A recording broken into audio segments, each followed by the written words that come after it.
There is, and the hopes.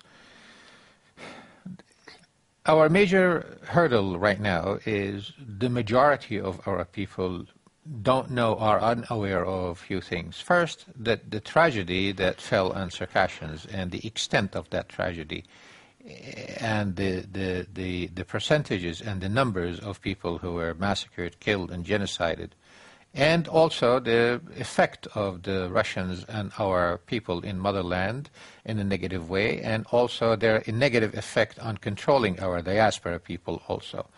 As our people becoming aware of these facts, now there is the awakening among young Circassians to counter this by building a peaceful, secular activities among each other, communicating throughout the world as young people and older people to form a counterbalance movement, if you will, in order to keep and protect and advance and progress the cause of Circassians and their nation in the future, in the near and the far future.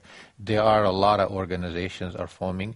We are also planning, and we do intend to create something of a sort that can create eventually the structure and the organization of Circassians to be able to deliver their aspirations as Circassians in the future. Okay, let us speak a few words also about your agenda here in the European Parliament. And also I would be interested in your views and comments on the event coming up supposedly in Sochi and called Winter Olympics. So who would start? Well, I guess I can start. In 2007, when the IOC was deciding on what the location was going to be, and Sochi was brought up, a group of Circassians from all over the world joined together and sent the IOC a letter and let them know that the historical evidence of this land as well as our disappointment in choosing this location. So the IOC came back to us and they sent us a letter saying that they would open up an investigation. That, of course, didn't really lead anywhere. After Sochi was selected, we then again sent another letter basically condemning the choice. From that point, we decided to form a committee called the No Sochi 2014 Committee, and the committee is actually formed from 30 different organizations from all over the world that have come together and have banded under this slogan of, no Winter Olympics on the bones of our ancestors.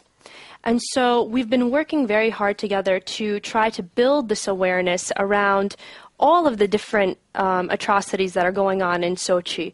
To begin with, of course, the genocide that happened to our people, to build an awareness to let people know that you are going to a place where people were massacred, where the majority of our population was exiled out. And so leading to the day that we are in today, there are no actual indigenous rights allotted to the people of Sochi, which are the Circassians, right? So that's one aspect that we're trying to focus on. Another aspect is building an awareness around the environmental damage that's happening right now in Sochi. Sochi is a UNESCO World Heritage Site. There are many national parks in Sochi, and Krasnaya Polania, which is dubbed the Red Hill, is actually the location of the Olympics itself, and that is located within the UNESCO World Heritage. There have been multiple different effects to the environment that have happened in the past, I would say, year or 2 years. Things that are irreversible. Ecologically speaking, the damage is catastrophic. There are certain plant species and animal species that will become completely extinct. There are fears of major landslides that might occur because of all the building, because geologically speaking, the land itself is completely unstable.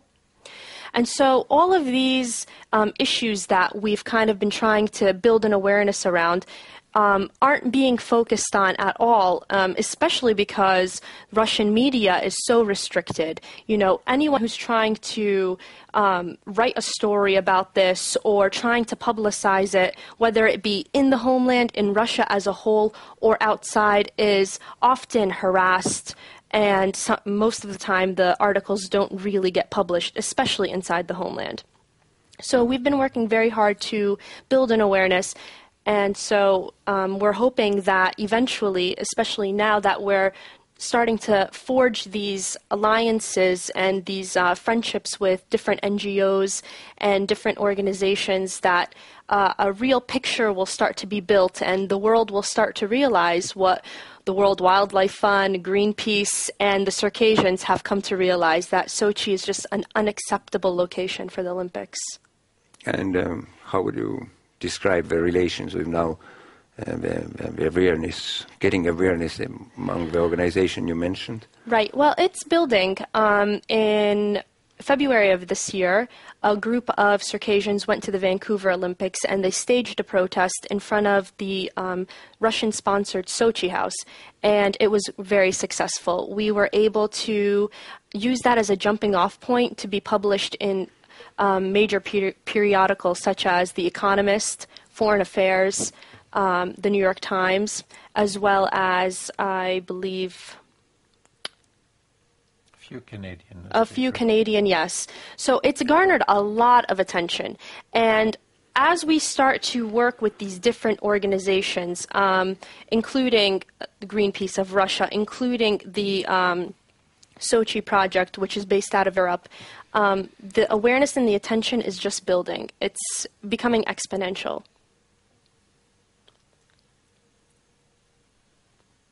That was positive news for me. Yeah. At the same time, in diaspora, we are holding different demonstrations. For example, 21st of May is the symbol of our exile and genocide. So every year, every single organization in Turkey, all around the diaspora, we are holding demonstrations, particularly at that date. Even in homeland, now they are not really allowed to do that kind of things, but if they can, they are doing it. Sorry. For example, last 21st of May, in front of United Nations, in front of Russian embassies in New York and in Istanbul and in Antalya, we held demonstrations. In Istanbul, we were very crowded, thousands of people, Circassians. We came together and we said, no Sochi Olympics on the genocide lands. So the diaspora are very against, and from homeland we are gaining lots of support, but hiddenly. They cannot say it openly, but they want us to speak because are their voice. I can summarize it like that. I would add that we had also in Israel and in Germany, the same day, the same event with the same slogans, and also in front of Russian consulates. And just to make them aware, to bring them to the point, to stop this ignorance eventually. Because whatever we're trying to say is faced by complete, total ignorance. Like, they don't want to open the subject. They don't want to discuss it. And that's supposed to be stopped. And we have to start to talk about that. There were also other demonstrations in different cities, in Vienna and in different cities of Europe, also different cities of the world, demonstrations at the same time conducted by brothers and friends from other Caucasus nations in support of our opposition to the Sochi Olympics and expressing our feelings about the Circassian genocide and May 21st of this year. So not only that there were Circassians, but there were others who stood with us, and they really supported our cause wholeheartedly in opposition to the Sochi Olympics of 2014. and to make the world aware of the genocide occurred on the land of Sochi. But regrettable that our time for this interesting discussion on your presentations is running out. But I have a quick last question to all of you.